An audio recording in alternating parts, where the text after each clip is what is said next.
Good evening and welcome to our last session of inviting biodiversity into our gardens and beyond, our annual symposium to help us all garden with a purpose. Today we'll be hearing from Nancy Lawson, author of Wildscape, Trilling Chipmunks, Beckoning Blooms, Salty Butterflies, and Other Sensory Wonders of Nature. That's a tongue twister, so I feel like if I made it through that title, I'm going to be good. I'm Renee Veronka, the Director of Conservation Education and Outreach at Western Reserve Land Conservancy. At the Land Conservancy, I plan nature-based programming, both virtually and in person, for people of all ages. Our goal is to provide a platform so that we all can learn about and develop a greater appreciation of our natural world. I am pleased to work with Ann Cicerella of the Cleveland Pollinator and Native Plant Symposium and Judy Semrek from Nature Spark to bring you this series. On behalf of my collaborators, we thank you for watching and building your awareness on the benefits of landscaping with native plants. It is heartwarming that so many people are interested in being a part of a movement to create pollinator and wildlife-friendly gardens and green spaces. Combined, the sessions of this symposium attracted thousands of registrants and even more YouTube views. Collectively, we are establishing a network of habitats for native wildlife. These sessions would not be possible without the support of our sponsors. We send huge thanks to the Ohio Division of Wildlife, Audubon Society of Greater Cleveland, Avonlea Gardens, Biodiversity and Landscape Design, Cuyahoga Soil and Water Conservation District, the Lake Erie Allegheny Partnership, Leaves for Wildlife, Meadow City Nursery, Natives in Harmony, and Ohio Prairie Nursery. And please remember these nurseries when you're shopping to fill those empty spots in your gardens, or when you want to squeeze yet another native plant in here and there.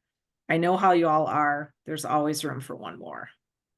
And lastly, please use the Q&A feature to post your questions.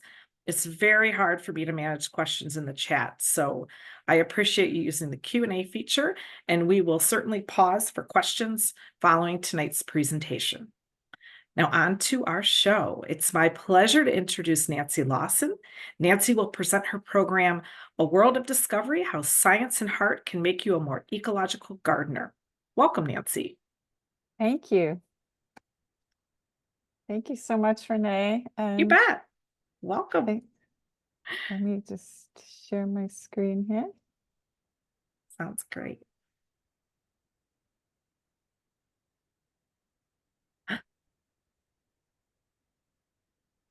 Well, looks good. Excellent. Great. And thank you to the Western Reserve Land Conservancy and the Cleveland Pollinator and Native Plant Symposium, all the sponsors you just mentioned, Nature Spark, for putting this event together, and especially to Renee for inviting me, and to the Book Plate for purchasing my books and making them available for people there in the Cleveland area. Thank you. And I want to start by telling you a little bit about where I'm coming from in Maryland. I'm coming to you today from a place where you can sit by the fire pit and hear hooting owls, where you can look up in the sky and see shooting stars, where if you're really lucky and you're outside on the right night, you might even catch the northern lights.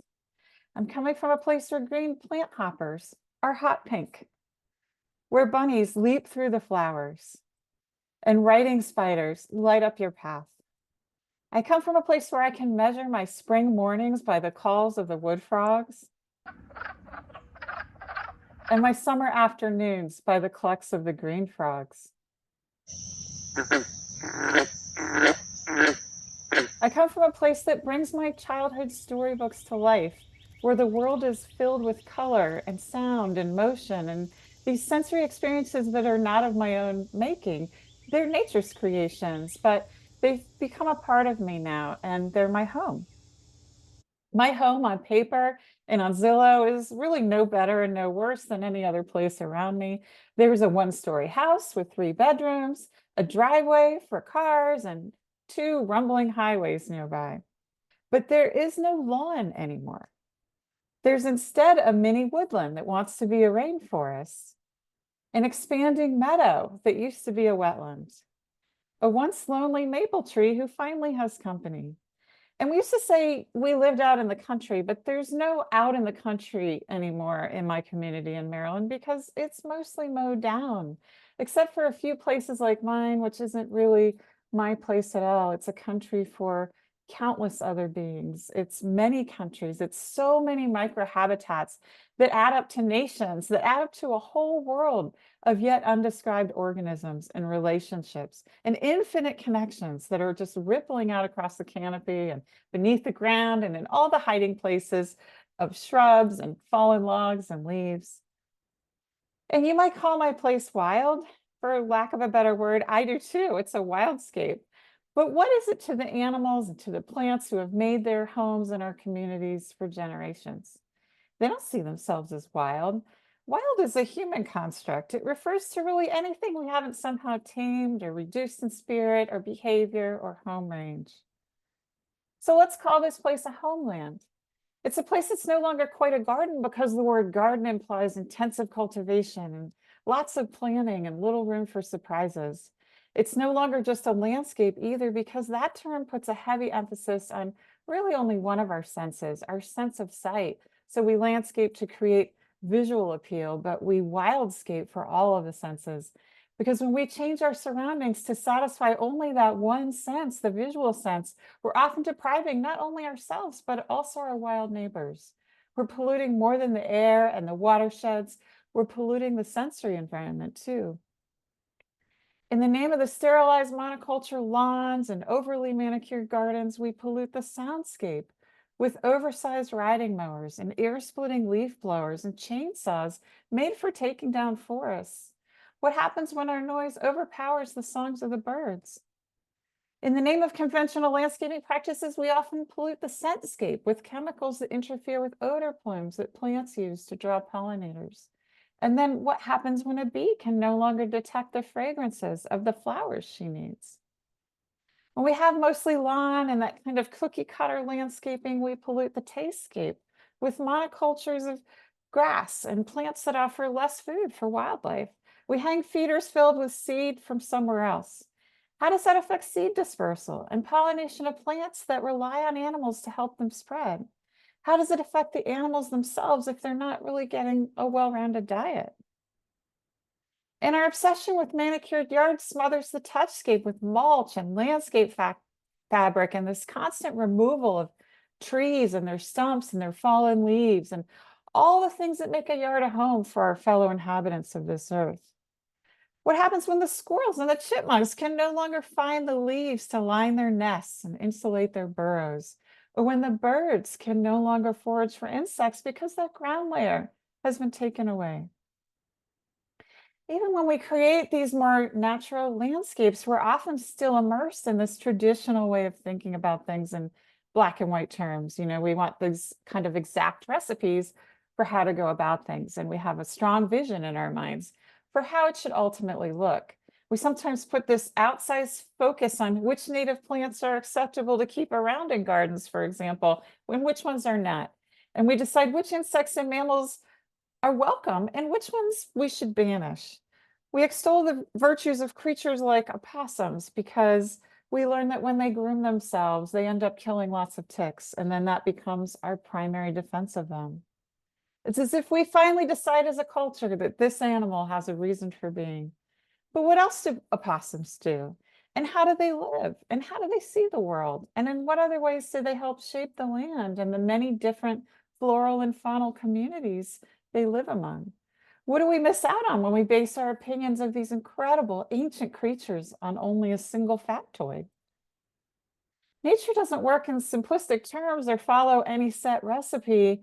It's so much more nuanced. And there's no way that science alone could ever reveal all of the relationships among organisms, even in our own backyards. Any ecologist will happily tell us that. Science is this incredible guide to deeper understanding and appreciation, but it's not the only guide. And it's really never complete, especially when it comes to the natural world. It's often just the best educated guess that we have at the time. So instead of always looking for exact answers, we should be spending more time asking questions and making our own discoveries. And many times I think people are afraid to explore, or they assume that they can't explore because they're not so-called experts. But you don't have to be an expert to explore and learn. You become an expert by exploring. You become an expert by following the trail wherever it leads, because exploration leads to understanding, which leads to respect and coexistence. And that's really the recipe for an oasis and for a wildscape and a true homeland. It just starts with this single question: what is it like to be a creature of this land? And now I'd like to take you with me on my journey into this great unknown, the backyard wildscape, starting with the scentscape. The airspace around our homes just swirls with the energy of countless beings picking up on odor plumes that issue dinner invitations and dire warnings, or launch battles and love affairs. Animals and plants are using scent to find mates, to find food, to attract pollinators, to hide from predators and herbivores, and to catch prey. But the scentscape, it's really, in some ways, it's one of the hardest sensory environments to study. Odor molecules are constantly drifting and shifting and dissipating and recombining in ways that are hard to capture. Animals are picking up scent through their antennae or tongues or feet or other organs we have yet to understand or maybe even imagine. Not so long ago, scientists thought that frogs couldn't smell. They thought that birds didn't have much of a sense of smell either. And we now know never to assume such things. We humans have a surprisingly keen sense of smell, it turns out. We can detect up to 1 trillion different odors, but the trouble is that we can't really interpret most of them. So for me, being a scent explorer in my own backyard has only been possible through imagination and curiosity. It's meant stopping in my tracks whenever I see something interesting or unusual. And that's how I came to learn a whole lot more about the role of some of the littlest creatures in the scentscape, like this one. I was watering some new plants one day when I spotted this caterpillar munching on a violet leaf. And she's a caterpillar of the variegated fritillary butterfly. And she wasn't just eating, she was very quickly digesting the leaves. And sometimes I could see the bulge going through her body. And then when it would reach the end, it would just go boom. She'd just shoot it out. She'd shoot out this frass being caterpillar poop, so fast. I wasn't even sure what was happening at first. This video is in slow-mo. Um, and then I later came across a paper by Martha Weiss at Georgetown University, and she studied a phenomenon known as frass flinging. And Martha listed a lot of other phrases for this behavior in her papers, including poop shooting, turd tossing, fecal firing, which all sounds pretty silly, but this is actually an important behavior because when Martha studied frass flinging in caterpillars of silver-spotted skippers, she found that it actually helps them avoid being preyed upon by wasps. Animals don't just use scent to avoid detection by predators or to find prey. They use it also to seek out preferred habitat.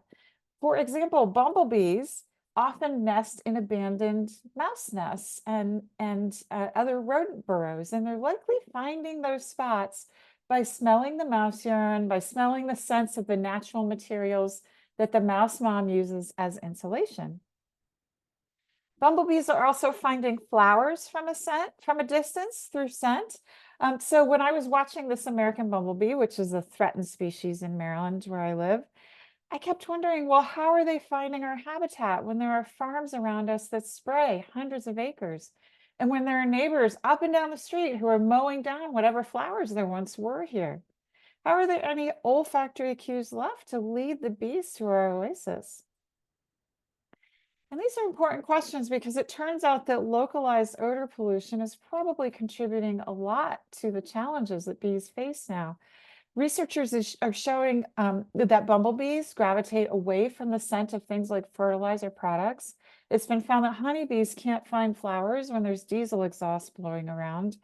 And the odors of fungicide formulations confuse bumblebees and make it harder for them to find flowers too. There was one study that found that the bumblebees had trouble learning and recognizing the scent of native plants in the presence of these products. They were specifically studying wild bergamot, which leads me to yet another disruption to the natural scentscape that we humans might be causing. This one's even more hidden. About 25 years ago, I purchased seed packets of wild bergamot from Seeds of Change. And at the time, it was based in New Mexico, which is a very long distance away from us here. And this was really before I knew about the importance of at least trying to get local seed or local ecotype plants when you can, because they've evolved in our soils and weather conditions, and they're used to living alongside our other native plant and animal communities. So now I have this Monarda all over my habitat because it likes to reseed and it's a native species. So that's good. I know that the insects are going to use it. I see them on it all the time. But the Monarda plants that I have are probably not of local origin. And what that means is they actually might be putting a different scent out into the world than our local ecotypes do. Different populations or individuals of the same species can have different chemical compositions where a single monoterpene or a single essential oil is dominant. And these are sometimes referred to as chemotypes. And these different chemotypes can affect which herbivores visit a plant. They might also influence the plant's ability to thrive in cold temperatures or to withstand disease. A researcher named Ken Kiefer-Ring traveled around Colorado and up to Manitoba. He also went to the Midwest, where he's now a professor in Wisconsin. And he was looking at wild bergamot populations, and he found all of these different chemotypes where a different monoterpene dominates the chemical makeup of this species. And what's more, Ken found that these varying chemical compositions affected whether a little creature called the one-spotted tortoise beetle could actually eat the plants and thrive. And the one-spotted tortoise beetles spend their entire lives on wild bergamot. So as larvae, instead of shooting their poop far away like our little frost-flinging caterpillars do, these guys actually construct a fecal shield to warn predators. So that's what those balls are. That's their fecal shield, and they're commandeering the strong scent of wild bergamot to their advantage. But what Ken discovered is that of the two most frequently found chemotypes of wild bergamot, the chemotype dominated by thymol is what the one-spotted tortoise beetles preferred to eat. The other common chemotype was carbacrol, and when the beetles ate wild bergamot dominated by carbacrol, they had lower growth rates and lower survival. And this is really interesting because we can think about, what does that mean for the plants in this situation? Well, if herbivores have a big preference for only one type of wild bergamot, then that population of plants might get eaten a lot more. It might not spread as much as other populations. This could also have broader implications for the animals too. And just to take this one example of the one-spotted tortoise beetle, they're already specialists devoted to a single plant species. So if they're further limiting their appetite to only one chemotype of that single plant species, then they have a pretty big restriction on their ability to expand their populations too, because they can only go where that one chemotype is growing. And how this might affect other animals in the scentscape, it's really anybody's guess right now. What if this hummingbird moth in my habitat prefers one chemotype of wild bergamot, but I've planted another one that grows only out west? Is he really getting what he needs? Also, what if my neighbor down the street has wild bergamot that doesn't get eaten, but mine is getting eaten? And those are scenarios that we see happen a lot. Is it because they're different chemotypes? And the mammals prefer one over the other? We really don't know, but these are questions that are really worth asking, because they can lead to a few easy takeaways for how we can best nurture the scentscape in our own backyards and try to do the most good with what we have. When we're planting native plants, we can try to find local seed or buy local ecotypes as much as possible, because we know that those are going to be recognizable in different ways to local animals.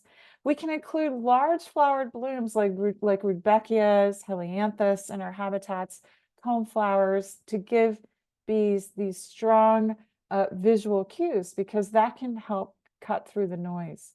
We can include strongly scented flowers like mountain mints and late boneset, because that can also cut through that odor pollution. And of course, we don't want to be using fertilizers or pesticides that can be disrupting odor plumes if we can help it. In addition to the other harms they cause, they could be marring the scentscape. So now we come to the soundscape. We live in a culture that has kind of forgotten how to listen. Sound ecologists call this phenomenon learned deafness. Amid the jet engines and the road traffic and lawnmowers, leaf blowers, all that jacked up media that's screaming in our ears all the time, we've lost our sense of the acoustic world and our place in it. And I have real deafness, so I can't hear anything in my right ear. And it's something I've learned to live with because I've never known anything else. But as I've grown older, I've realized how much a lack of full hearing can affect people in pretty profound ways. Even mild hearing loss can interfere with your speech, your diction. It can impair your social development. You miss a lot of punchlines when everyone else is sitting around laughing.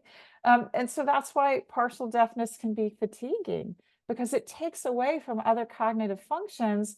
You're spending so much energy just trying to figure out the basic level of what's being said.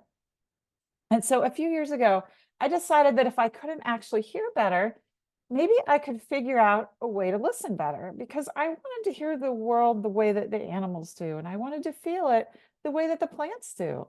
I wanted to get to know the voices of my wild neighbors and really start to understand what happens to them when they can no longer hear as well either. For 2 years during the pandemic, I spent as much time as possible on this bench by my pond. I just sat still. And it really didn't take long for the animals to get used to me when I moved more quietly through the world. So squirrels would wander down the path and around the pond and right up to my boots with walnuts and seeds in their mouths. And maybe if you live in the city, this isn't a big thing, but out in sort of the semi-rural area, we have country squirrels, and this is a big deal because they're very scared of us, generally speaking. They've got lots of things to eat here and places to spread out. Rabbits made their nightly hops there. One time, one even hopped onto my flip-flops and then sat with me under the bench and then hopped out in front of me and lay down all stretched out and relaxed, just like this. A chickadee landed on my shoulder really quickly, and then a gang of tufted titmice loudly mobbed a snake in the walnut tree next to me. I watched love stories unfold in the pond, and I saw these things that even stumped the herpetologist I asked, like this American toad couple here blinking simultaneously as they mated. Our sensory experiences are laden with our own memories, and they're filtered through the known world to make sense of the unknown. So there by the pond, I heard this sound one day, and it was very familiar. And I soon discovered that this was a mother organ pipe mud dauber wasp gathering mud for her nest. And I hadn't seen that or heard that before, but it did remind me of something else I had seen. That high-pitched sound of the mud dauber wasp was so familiar because it's similar to the mechanics of buzz pollination. And if you've seen this in your garden and read about it, you know that bumblebees and some other native bees have a special talent for this. Honeybees can't do this, but certain native bees can, and they shake the pollen out of flowers that otherwise won't release those pollen grains. And they do this by vibrating their flight muscles at a high speed. So they're using sound and vibration as a tool to help with their foraging. And that's exactly what the mud dauber wasps were doing too. They were using sonication not only to mine the mud, but they also used it when they were building their nests. And for days, I was able to watch the whole life story of this little mud dauber family play out. I saw the dad mud dauber performing his paternal duties there. He was protecting the nest from the cuckoo wasp who was trying to get in there and lay her eggs. And he would stick his head out when this little green wasp kept coming in there and wanted to parasitize the nest. And I would never have seen all of this drama play out if I hadn't sat very still on that bench and followed the trail of what these animals were doing and where their sounds were leading. I would never have even heard their sounds if my neighbors had been chainsawing or mowing or leaf blowing, as they so often do. On those quieter days when my neighbors put away their machines, I realized that I could sit by the pond and even start to hear the faintest sounds of rustling in the leaves. And the rustling leaves were alerting me to so many things all around me. The squirrels burying their nuts behind me, the brown thrashers kicking up the leaves in the understory. And this is a bird that you don't typically see. They're really shy, but the sounds they made alerted me to their presence, so I got to watch them too. And when you look at a noise decibel scale, you can see why we no longer hear the animals oftentimes in the rustling leaves. Rustling leaves are toward the very quietest end of the scale at 30 decimals. At the other end of the scale are the machines that were invented to just take all those leaves away. Leaf blowers, chainsaws, they're many times louder than rustling leaves and also human conversation. Even a 30-second exposure to sound at that level is dangerous. Power lawnmowers also fall outside the safety limits. If we can't hear ourselves talk amid that kind of noise, how can a hawk find a squirrel in the rustling leaves? How can a squirrel hear the alarm calls of the blue jays that may alert him to that hawk? Where do the chipmunks go if their sophisticated warning system is drowned out by noise? Chipmunks chirp to let other chipmunks know when a terrestrial predator is afoot, and they cluck more slowly when they see a hawk. But if a plane is flying overhead or the mower and blower cowboys are rampaging through the neighborhood, can the chipmunks even hear each other anymore? What else do the animals miss when our vehicles and power tools run roughshod over the soundscape? In a study of birds in backyards, a lot of species considered common, like American goldfinches, cedar waxwings, white-breasted nuthatches, they were all avoiding areas with excessive noise. Migratory birds all over the world are also avoiding noisy areas. It's a potentially massive change in range and territory that could have so many ripple effects for plants and animals.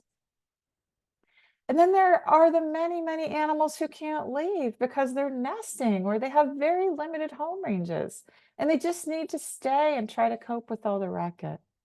For many of us humans, not being able to hear has consequences, but we can usually still get by. For other organisms, not being able to hear can be somewhat deadly. Researchers have identified all kinds of negative impacts of chronic noise. This is just a sampling here. Noise can result in reduced egg hatching, decreased foraging efficiency, lower presence of arthropods, higher presence of prey animals like mice who may be trying to use the noise as a way to hide from predators, reduced ability to hear alarm calls, and delayed responses to mating calls. A lot of these effects are triggered by acoustic masking, where essentially the noise is competing at the same frequency with communications among organisms. And some of these compounding effects of noise are exacerbated by stress. Even the littlest guys like monarch caterpillars get very stressed near traffic noise. They have elevated heart rates, and they even started to bite the researchers who studied this at University of Georgia, Andy Davis and his lab. And that was really unprecedented. And I've seen them rear their heads on milkweed that's near the road as well, right around the time that this study came out, when the cars are going by. In addition to direct effects, there are also untold ripple effects of anthropogenic noise. Noise pollution can even change the composition of a forest. Researchers in New Mexico found that scrub jays avoided noisy areas entirely. And since these birds are primary dispersers of pinyon pine seeds, there were 4 times fewer pinyon pines in the noisy plots of land that they studied than in the quiet plots, because over time the trees lost their main seed spreaders due to the noise. The plants can be even more directly affected. A study in Iran recently found that marigolds and salvias that were forced to grow next to a busy highway showed elevated stress hormones and stunted growth due to the noise. Most of these studies on noise pollution use traffic sounds as their baseline, or the research is conducted in plots near natural gas compressors, because it's somewhat easy to make a controlled study in those environments. These types of noises that they're using are considered chronic, whereas landscaping noise is considered episodic. But more and more and across more seasons of the year, we're seeing these once episodic disruptions become nearly chronic too. The effects of loud landscaping equipment on wildlife haven't really been studied yet, but there's enough evidence for researchers that I talked to infer that it likely has serious consequences. So, what can we do to nurture the soundscape and mitigate these effects? There's a few takeaways. We can learn to actually notice noise and think about ways to reduce our own disruption, like with electric and battery operated equipment, reducing mowing altogether, adding more plants. Um, we can plant buffers of trees and hedgerows. If we all collectively do that, that could help mitigate noise. Excuse me, we can walk quietly and tune into the voices around us. Use the Cornell Merlin app to start to get to know the birds in your habitat if you're not doing that already. Lobby for noise control legislation, like what's happening in a lot of communities around the country with gas-powered leaf blower bans. So now we come to the tastscapes. This was a really interesting scape to try to tackle in my book because it's encompasses so many things, and it's really hard to tell where other senses end sometimes and where taste begins because touch, smell, sound, sight, they all play a role in locating food and avoiding becoming food yourself. The tastscape is a sensory feast. It's filled with moments of sweetness, like bird parents teaching their fledglings how to forage, or mother deer nursing their fawns. The tastscape is also a treacherous place that hosts endless battles of the appetites. The need to feed shapes ecosystems, and it affects plant and animal diversity in ways that we can scarcely imagine sometimes. Consider an animal like the horned passelis beetle. These are gentle beetles who eat rotting wood and live in family groups. Both the mother and the father raise and feed their young together, but the majority of these beetles carry around lots of nematodes inside them. And the nematodes are just naturally occurring parasites. And these parasites don't kill the beetles, but the beetles end up having to eat a lot more to feed both themselves and the nematodes. They eat a lot more wood. And so, since one of the important jobs of the horned passelis beetle is to break down wood and return it to the soil, the parasites inside them are probably actually helping them do that job better and more quickly. That's something that Andy Davis, again at the University of Georgia, who also studies monarchs, wrote about in one of his papers. And then let's consider the many insects who rely on milkweed, like these milkweed tussock moth caterpillars. A lot of gardeners think milkweed is only for monarchs, and they worry that monarchs are not going to have enough milkweed if aphids and other insects are eating the plants. But at least 2 studies show that a diversity of insects on milkweed can actually increase monarch caterpillar survival rates. For one thing, aphids reduce milkweed defenses, and that can benefit monarch caterpillar growth. And also, when predators have more insects to choose from, they're less likely to just attack a monarch. They can go after something else too, and that's referred to as the dilution effect. And let's consider the periodical cicadas, who are often so maligned for laying their eggs in trees. But cicadas are also nourishing the plants.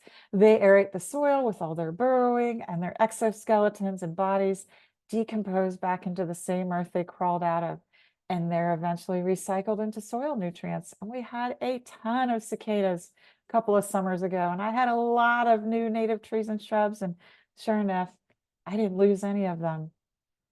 They're all fine now. Because plants aren't helpless bystanders in these battles of the appetites. Plants have developed incredible strategies over hundreds of millions of years. At the first sign of nibbling, they can release chemical alarms that draw predatory insects to go after the nibblers. They can amp up their defensive chemicals to make themselves less palatable. They can invest more energy into their root systems, or sprout more flower buds, or some plants thicken their leaves or grow more thorns. Plants also employ strategies known as associational defense or associational resistance. They mingle with neighboring plants that are better defended against herbivory. In this case, this pink flower is panicled leaf tick trefoil, and it's often really tasty to mammals. So it gets eaten by deer here before it flowers.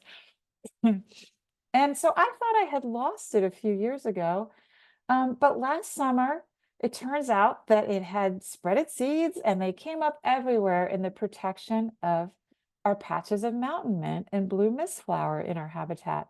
And they flower gloriously because blue mistflower and mountain mint are pretty unpalatable to mammals, and they were protecting this other plant.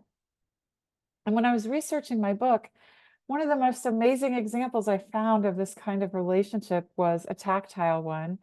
There were scientists in Finland who discovered that rhododendrons growing near birch trees in the forest were emitting semi-volatile compounds that were coating the leaves of the birch trees. And this coating was serving as a natural repellent that lasted for several hours and protected the birch trees from insect herbivory. And it's just amazing to think about how many things like that might be going on all around us, and we don't even know it because we can't see it unless someone takes the time to really study it. But the defensive chemical compounds in plants don't always repel animals. Some animals have found ingenious ways to actually make use of plant chemistry in the same way that we humans have made so many life-saving medicines and therapies from plants. For example, this is late boneset, Eupatorium serotinum. And you can see that its flowers are really attractive to a variety of insects. Lots of butterflies go to this plant too. But deer and rabbits generally steer clear of it because it contains pyrrolizidine alkaloids. And these are compounds that are toxic to mammals. They build up in the liver over time. We call these compounds PAs for short. And some plants specifically produce PAs to defend themselves from browsing and grazing. But the very thing that keeps deer away from late boneset actually attracts monarch butterflies, it turns out. Monarchs go to injured and drying plants of a number of species that contain PAs, and then they collect the PAs to use in their defenses. And the plant has to be injured because that's the only way that the monarchs can detect and access the PAs inside those plants.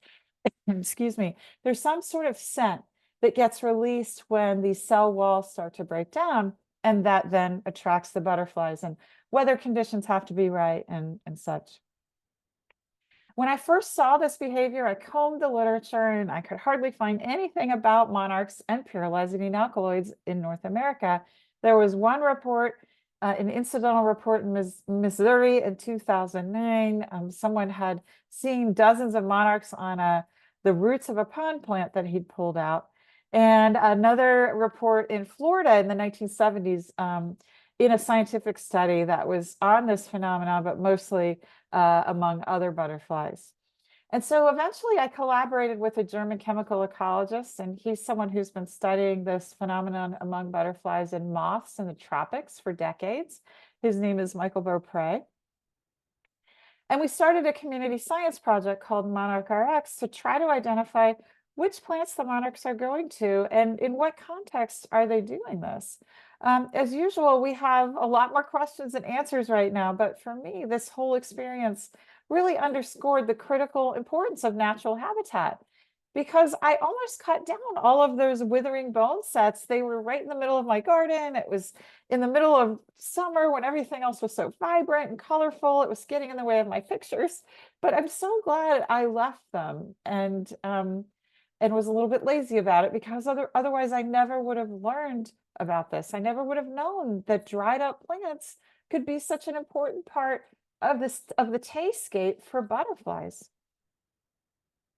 And the tastscape plants aren't the only ones offering drugs and medicines to animals. Sometimes animals get drugs from other animals. And at first glance, you might think these are baby beetles here climbing onto their mother's back. The first time I saw this, I kind of assumed that it looked a lot like wolf spiderlets clinging to mother wolf spiders or baby opossums on their mom's back. But this was no sweet maternal relationship. These little guys are fire-colored beetles, and they're riding on top of a completely different species. The big guy is a kind of blister beetle, and the blister beetle has something that the little fire-colored beetles don't have, and they really want. It's a substance called cantharidin, which you might have heard of as Spanish fly. That's made from cantharidin from blister beetles, and it was once used as an aphrodisiac. But thankfully that's fallen out of favor because cantharidin can be really deadly to people. But some insects use cantharidin as a powerful defense against predators. And the little fire-colored beetles here can't make cantharidin on their own, so they're chewing on the blister beetle's legs and wings to get it. And it's probably helping them in their defenses, and it could also be helping them attract mates. There's been studies on related species, closely related species, and the relationships that they have and why they're doing this. There's a whole lot more to this story, though, and it has to do with bees because blister beetles can't live without bees. They need them for reproduction. Because what happens is the beetles lay their eggs in spots where the hatched beetle larvae can get up onto a plant and wait for a bee to happen by. And then the blister beetle larvae crawl onto that bee when it lands on the plant and they hitch a ride. And the bee brings the blister beetle larvae back to her nest, and then the blister beetle larvae then eat up all the nectar and pollen provisions, and sometimes they eat the bee babies too. Nobody knows very much about these particular species of blister beetles who live in my garden, and nobody knows which species of bees they associate with. But in California, there's an entomologist who studied another blister beetle species that's in the same genus, closely related, and what she has discovered is just remarkable. She found that to lure the bees, the beetle larvae crawl up a plant stem and then they aggregate together to approximate the shape of a bee.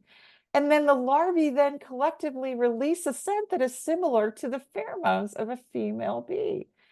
And so they make themselves look and smell like a bee. And this magic trick is very effective. An unwitting male bee comes along, the beetle larvae hop on, and the male bee then realizes he's not mating with the bee, so he moves on. But once he does mate with the bee, he ends up transferring the beetle larvae to her, and then the female bee flies back to her nest with all these little beetle larvae in tow. And thanks to Leslie Saul Gersench in California for figuring that out.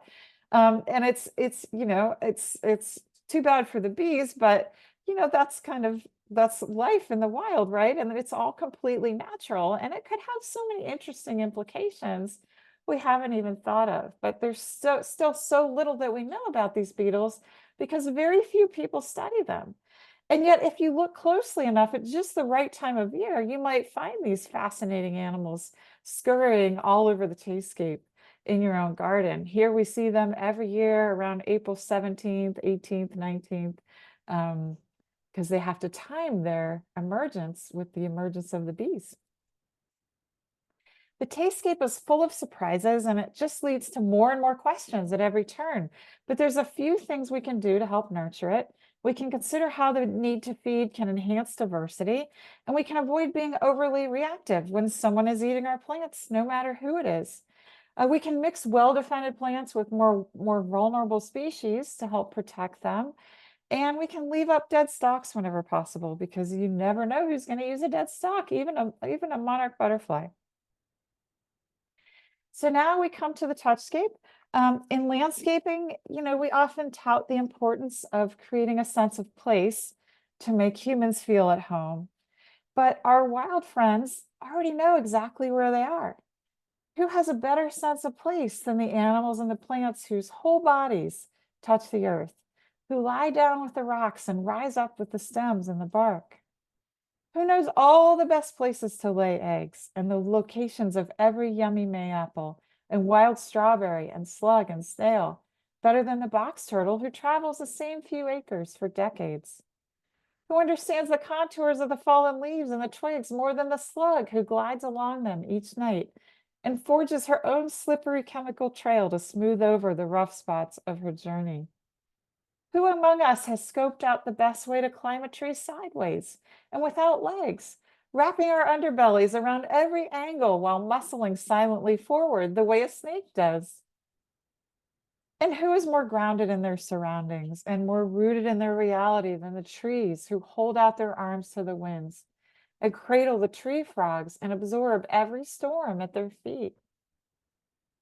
It's in these richly connected touchscapes that animals like the yellow-billed cuckoo are at home. Yellow-billed cuckoos are another shy bird. They like to be shrouded in canopy and they like quiet areas.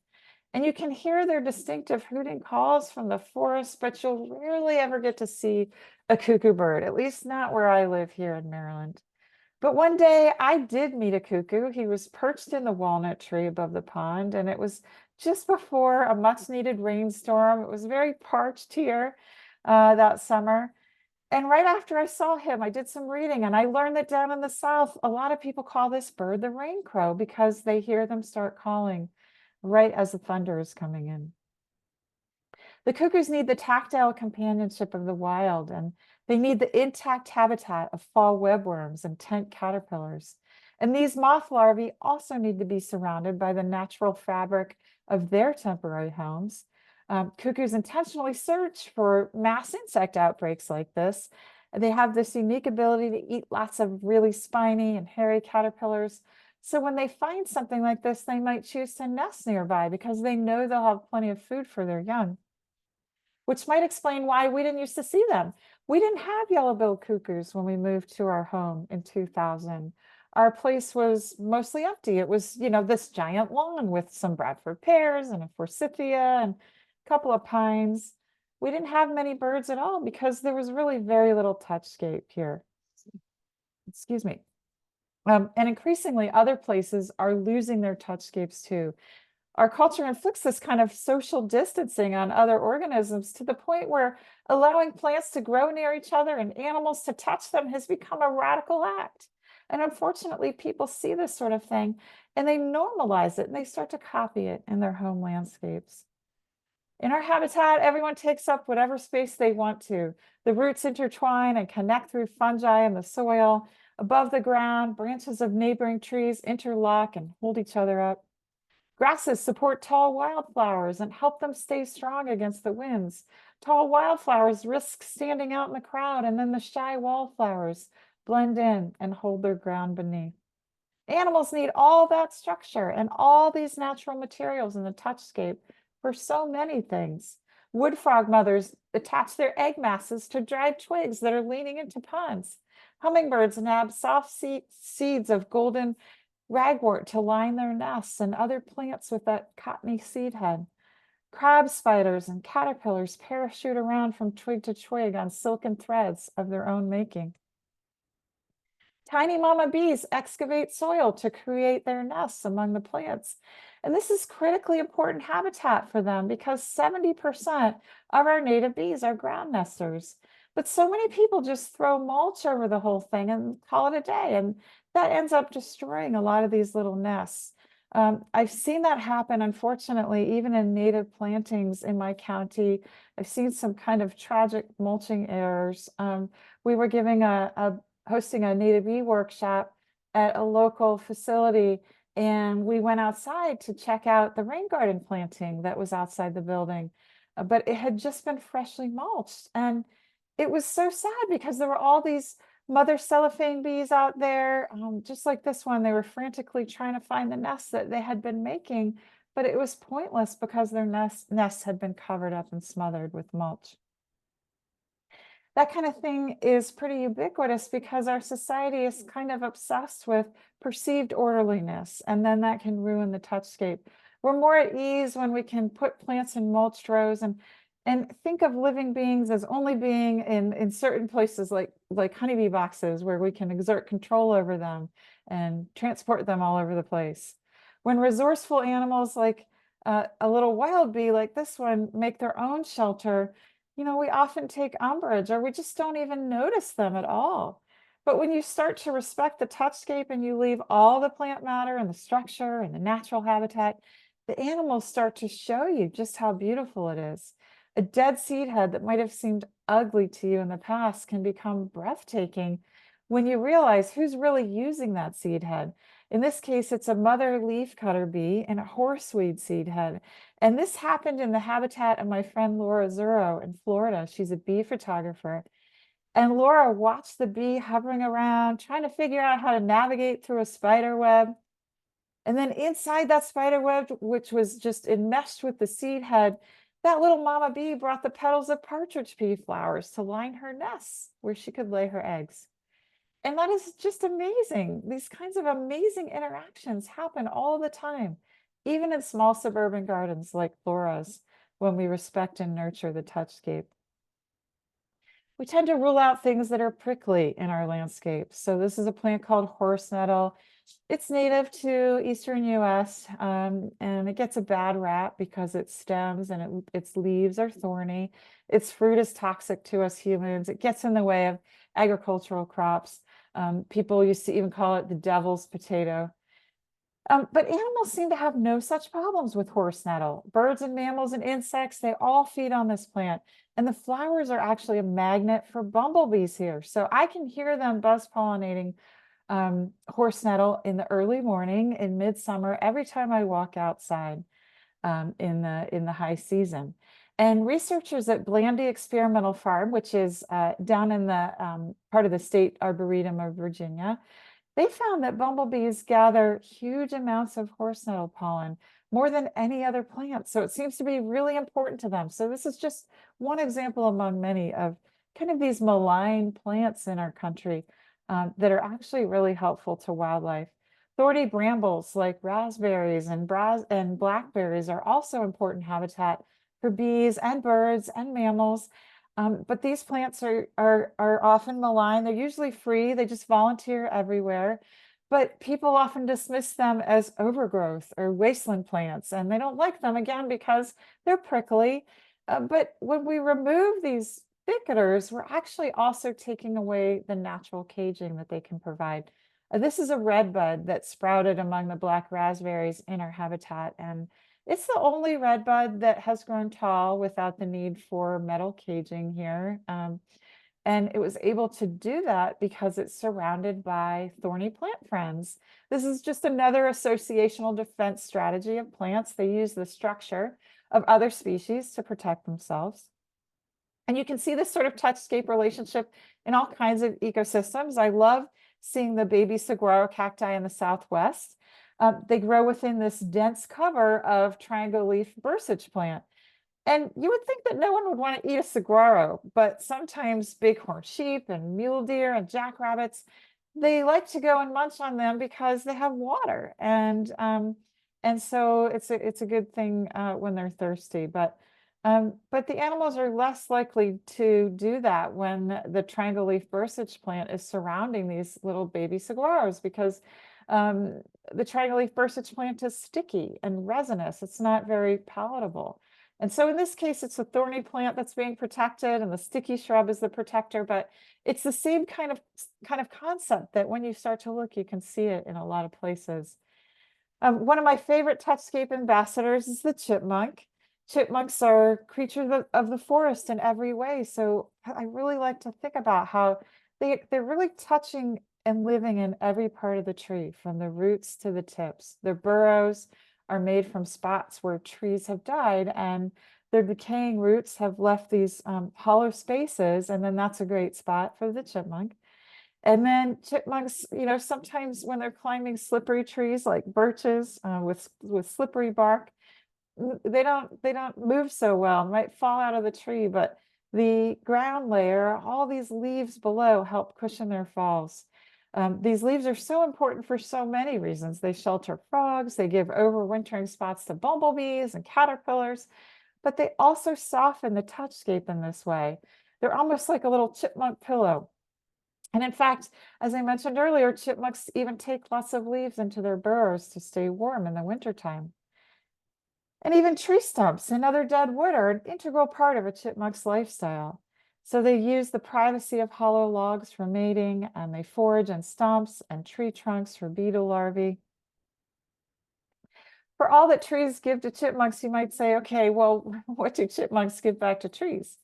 Well, we know that they plant trees like squirrels do when they stash their nuts, and some of the nuts inevitably sprout when the chipmunk doesn't find them in the winter. But all that tunneling and foraging actually helps those trees grow as well, because the chipmunks eat the fruiting bodies of fungi underground. They love these tiny little truffles, and then as they roam around, they disperse mycorrhizal fungi in their scat throughout the forest.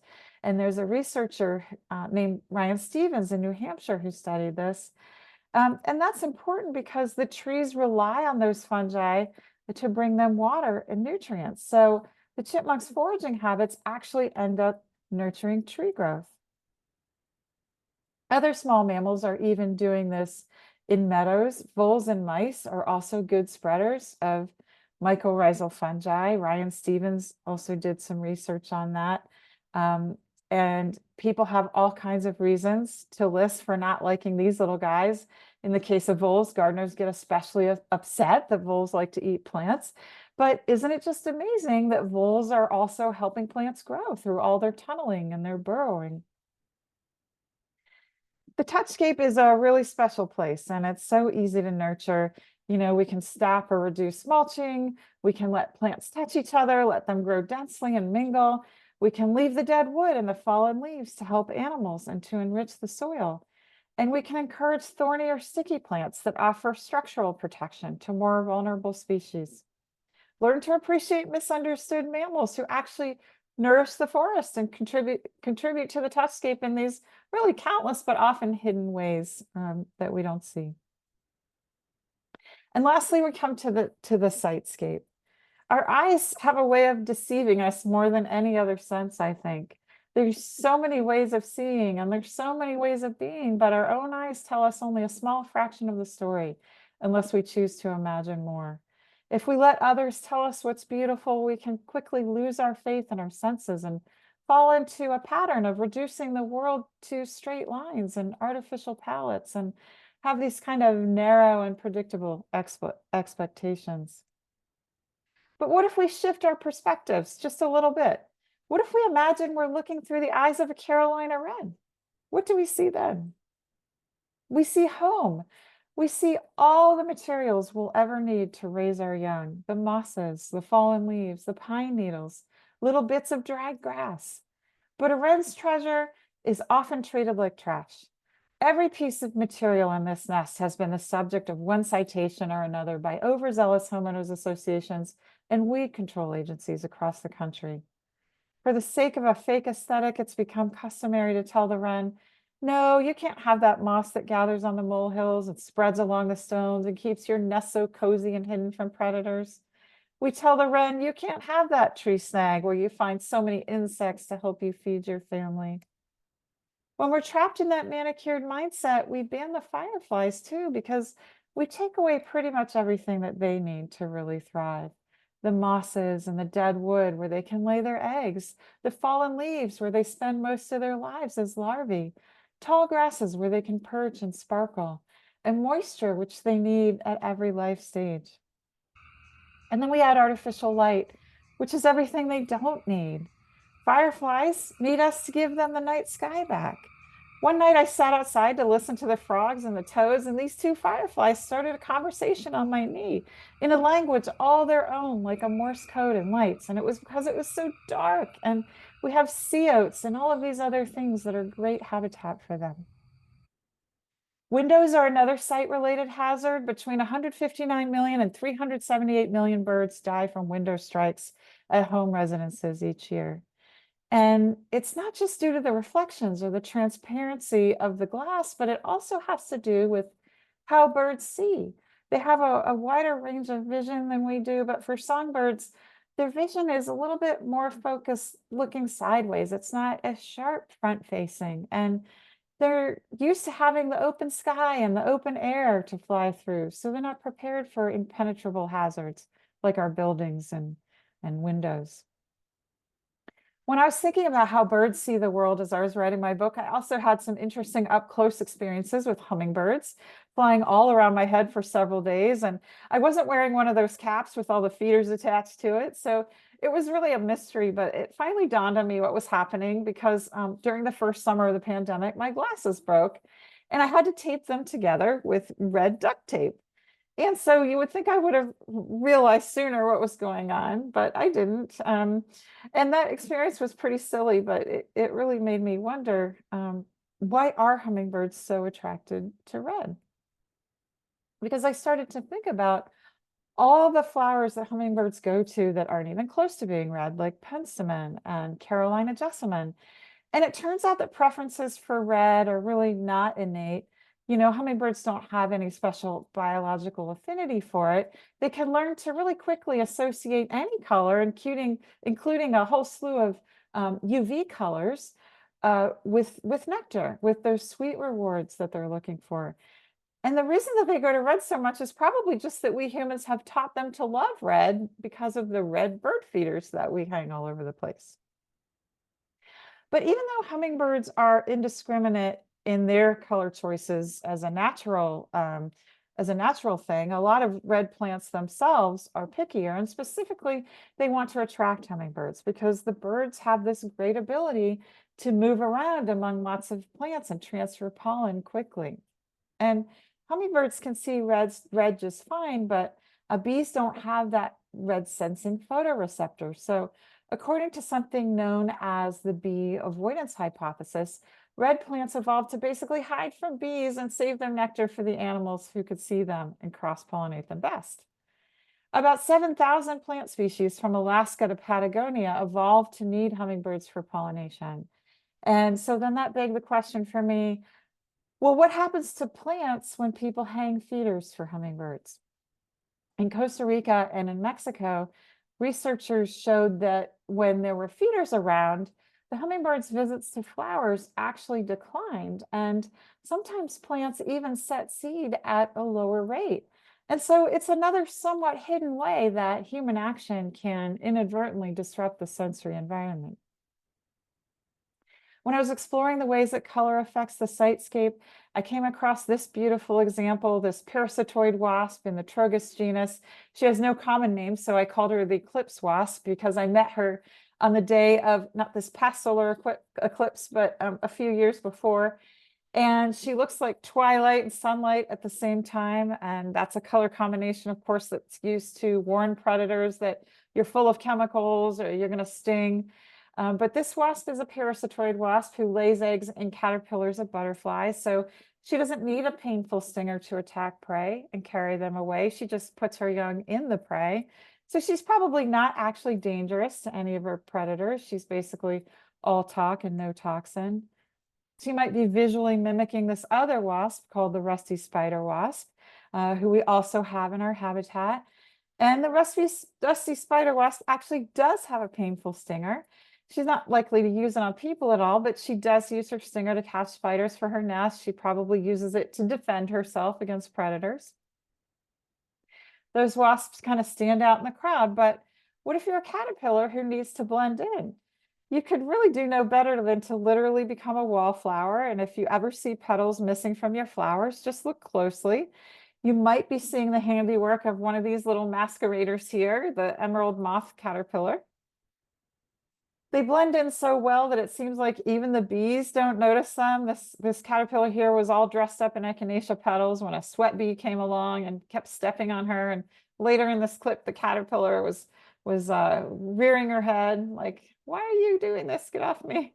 But this is just an incredible form of crypsis going on right here in our flower gardens. We don't even often realize that this is happening.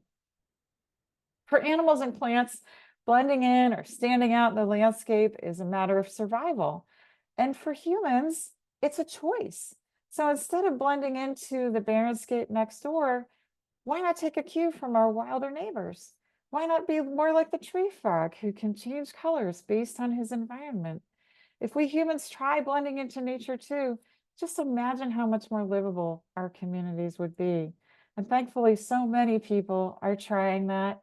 And my sister Janet Crouch did that. She's done it for years. She just decided to blend more into nature than into the landscapes in her community. And even though she wasn't violating any rules and most of the neighbors loved it, her HOA went after her and harassed her and threatened her. But she stood her ground and she defended that ground. And not only did she save her pollinator garden, but she also inspired passage of a state law in Maryland that requires HOAs to allow wildlife gardens. And it's having a ripple effect. Maine passed a similar law this summer. Virginia is working on a law now. Minnesota passed that law that supersedes local weed ordinances. So what can we do to keep building on that kind of success and all of our successes in our own communities and shifting the mindset toward a sustainable and life-giving sitescape and wildscape in general? We can see through the eyes of our wild neighbors and not only embrace the colors of all the seasons, but begin to really appreciate how much color and motion and interest the animals bring to a natural landscape, even in wintertime. We can keep outdoor lights off and use blackout curtains and plant native evergreens to block neighboring security lights. We can easily retrofit our windows with products that help prevent bird strikes. We can showcase to our community the beauty of natural landscaping and have the courage to start normalizing it. All of it, not just the pretty native plants, but also their afterlives, the stumps and logs and fallen leaves and stalks and everything that's truly necessary to create real and permanent homes for wildlife. I encourage all of us to look to science to guide us on our journeys, but not let formulaic recipes and advice steal away your imagination. Lean on other wise guides too. Lean on your own curiosity and your own heart and intuition, your own hard-earned knowledge, as well as your natural expertise. Discover alongside other gardeners and scientists. Follow the cues of the animals and the plants because they will always be our greatest teachers. They each have a story to tell, and we have the ability and the responsibility to listen and to translate and to celebrate. Thank you so much. This is my website and my contact information. I love hearing from people, and hopefully we'll have a chance now to have a little Q&A too. Yes. Thanks so much, Nancy. I love all the interconnectedness you talked about. I always feel like when I have students and interns working for me, they don't realize how much we don't know and how much there is that they can study in college Yeah. and research for us, you know? So you Yeah. just proved that big time. Thank you. Well, you have tons of compliments in the chat, but we actually don't have any questions. Oh, here we have one. Yay. Oh, good. Well, if you see it, they want your contact information to go up again. So maybe if you want to share your last screen so people can see that. Okay. And someone said this wasn't a lecture, it was a great story that and it really held our attention. So I agree with that. Oh, You have thanks. a wonderful style. Um, Oh, thank you. someone asked if you could talk a little bit about deer. Do you have issues with deer in your garden? Yes, I do. Okay. Here, let me do you want to why don't I just put it in the chat? You know what? That I'll might do be that for easier. you. You go ahead and talk Okay. about deer and I'll put your email in the chat. Okay. Um, That's good. wait, let me get the Zoom back. Okay, sorry. That's okay. So yes, and I'm actually doing an article, another one right now on partly on gardening among deer and managing Okay. herbivory and such. And so um we have a lot of deer here, and as one of there's a few more of my neighbors who are starting to plant natives and plant trees, but there are a lot of landscapes here, and so the deer particularly love our place. And um, there's so many things that we do to kind of both share um, and and kind of protect the plants that we are just getting established. And so, of course, we fence the new shrubs and trees, and just until they're tall enough. But then, and then also to prevent deer rubbing for the shrubs and trees in the fall. But then at a certain point, I also just surround with pieces of tree trunk and things like that. Or, oftentimes if you're planting a tree out alone somewhere, it's it's really it's really so much more vulnerable than if you're planting it together. Like I have witch hazel surrounded by shrubby St. John's wort, and they like to nibble on the shrubby St. John's wort. It's so full though that they don't really go in for the witch hazel, and these are kind of newish plantings the last few years. And then also just letting the plants mingle a lot. And Larry Weiner talks about doing that in meadows in his book Garden Revolution and in his talks. Um, and I have noticed here over the years it happening naturally when you Mhm. let plants reseed and you do that volunteer recruitment. Yeah. And there's this sort of thing where they just don't want to go through the grasses or through the sedges or through the ferns, or Mhm. they don't like the mountain mint. So these things like what I showed in my presentation, like the panicled leaf trefoil, can come up in the bare spots through that. Even though plants like that are dense, mountain mint is dense, it still has these open areas if Mhm. you let it spread. And so, yeah, just sort of like companion planting and vegetable gardening, but companion planting for deer Sure. I mean, even is, if you think about taking a walk in a natural area and you come across, and it can be a very heavily deer impacted natural area, and you come across these barriers with trees and logs, and lo and behold, that's where yeah, you find the trillium blooming, exactly. So, try to make it a little more difficult for them to get to the tasty little dessert that they see in the woods. Yeah, exactly. And then who uses all those little logs and stuff, but the little woodpeckers and sometimes the big Mhm. woodpeckers. And yeah, so it's multifunction when you Mhm. start to do that intentionally too. Yeah. Now, you mentioned that you had to get rid of a lot of lawnscape when you moved into your home. Did you have an issue with invasive plants at all? And did you have to do any clearing of that before you got rolling? Yes. Well, so much was mowed down that we didn't within the interior, but on the edges certainly. Mhm. And we still do because, for example, our neighbor took down a lot of pines. He was afraid they're going to fall on his house, white pines, Mhm. um, a few years ago, maybe 8 years ago now. And that opened up so much sunlight, which brought in some great stuff like Allegheny blackberry. And it also brought in the autumn olive and things that had not been there before on the edges. And so Okay. it's constant disturbance when you're in a neighborhood, even if you get a bigger kind of lot. And so we deal with invasives.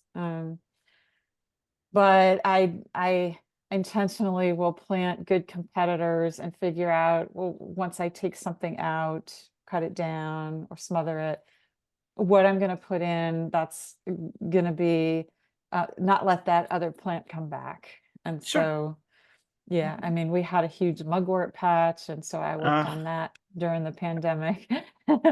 I smothered, and then I planted all those vigorous natives. mhm. And we Yeah, have that's the hardly any thing. You left.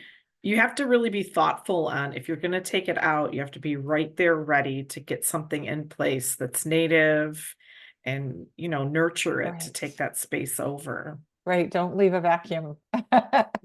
Because something else will come in that's a different native that you don't want.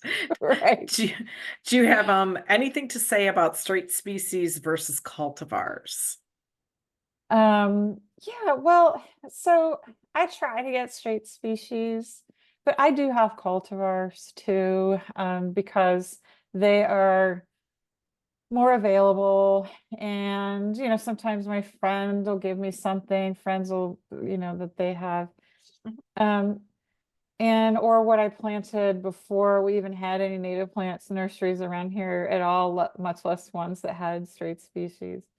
Um, so um, obviously they're the ones that are most guaranteed to be recognized by the um, floral and faunal communities around us. And there have been those studies by Annie White and others, but hers always sticks out in my mind, where there are certain cardinal flowers that don't have the same nectar energy as the straight species cardinal flower. And so you're taking away this food source, or you're reducing this food source Mhm. for hummingbirds. And there are cultivars that flower a little later, a little earlier. So maybe they're not timed well with the emergence of the bees.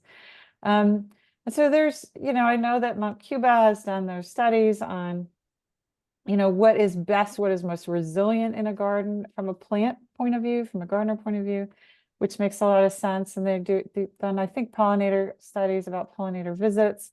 But there's no way to study an entire plant and all the organisms that are coming. We don't even know all the organisms that are coming to them, you know. Right, Um, so I would hope that when people can, they plant the straight species, also for the diversity factor, if it's a right. clonal plant.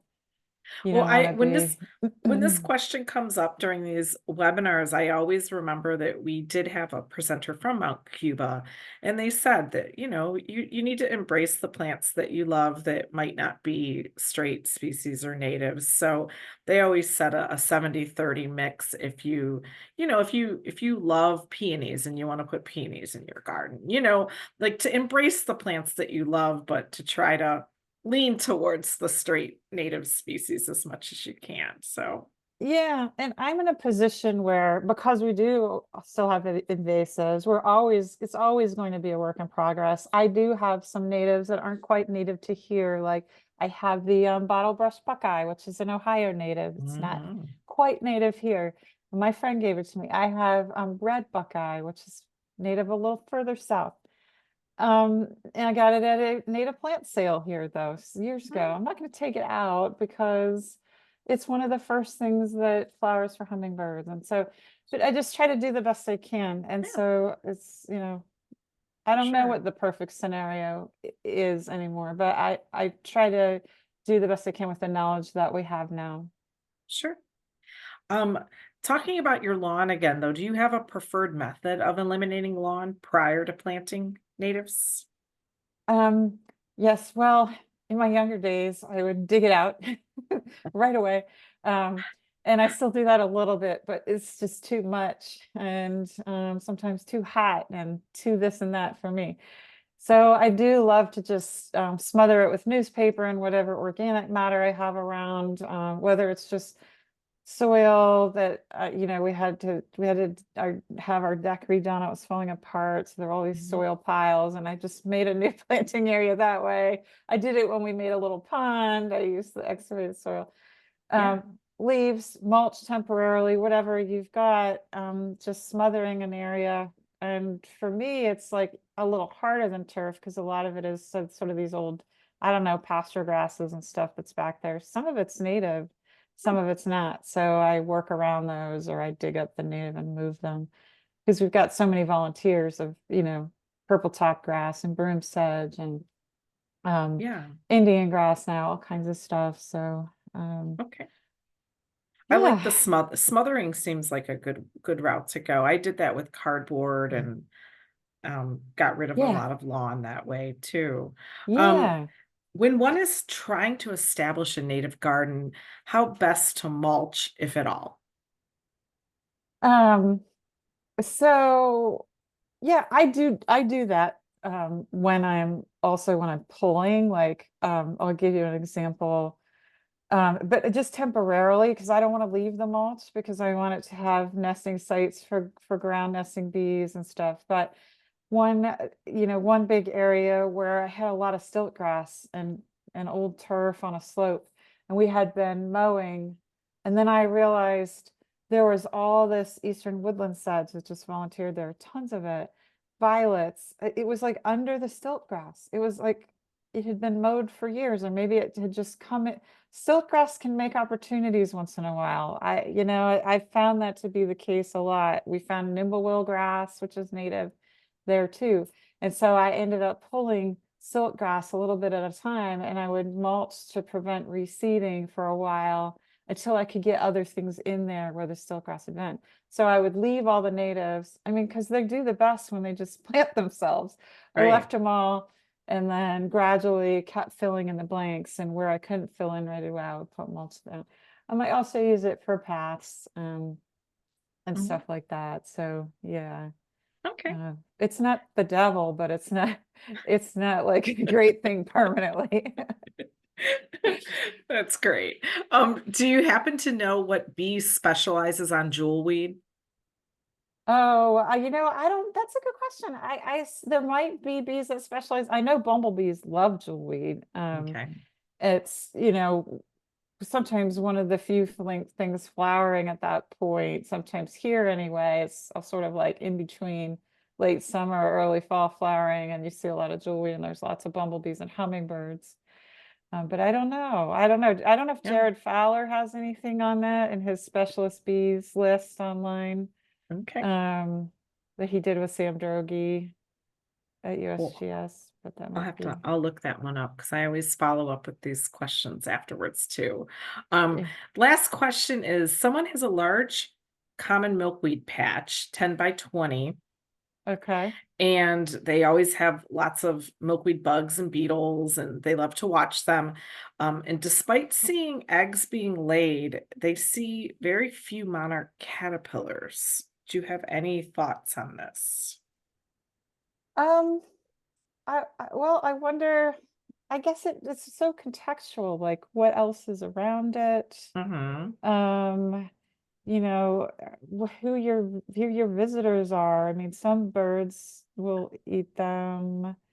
Um, and i- it's hard to say. I mean, it also depends on the year, Mm-hmm. you know. Do you It's recommend any plants to be planted with the milkweed, like any companion plants for them? well, there is a paper. I have it in my files. And yeah, it's and there's a couple different papers where they looked at what what to plant, where to put the milkweed, and also what to plant with the milkweed. And they found that certain placement of milkweed, I think drew more egg laying. Oh, And I think it was kind interesting. of on the edges. I mean, you should be able to find it if you look up like milkweed plant, Google some Yeah, words on that. Um, yeah, I could find it too if somebody yeah. wants to email me because I have it. I looked at it when I was writing my book. I don't know if I mentioned it in my book or not, but Okay, yeah, it is an yeah. interesting question because how do they grow together in the wild, Hmm. Um, For sure. I don't Well, know. Nancy, this was fascinating and wonderful, and the chat is filled with accolades. So thank you for inspiring us all to do a little bit better in our yards. Thank you. Yeah, thanks for inviting me. This is fun. And You thanks for bet. all that you do. Yeah. Thank you. And everyone that's still on, we will be back again in 2 weeks for a Zoom into Nature. We're going to be welcoming Dr. Katie Stubble from Holden Arboretum, and she's going to be presenting on their working woods. So those of you with woodlots are going to want to tune in. And registration is not up for that yet, but it will be very soon this week. So, Nancy, thank you again and have a wonderful evening. Thank you. You too. Bye-bye. Bye, everyone.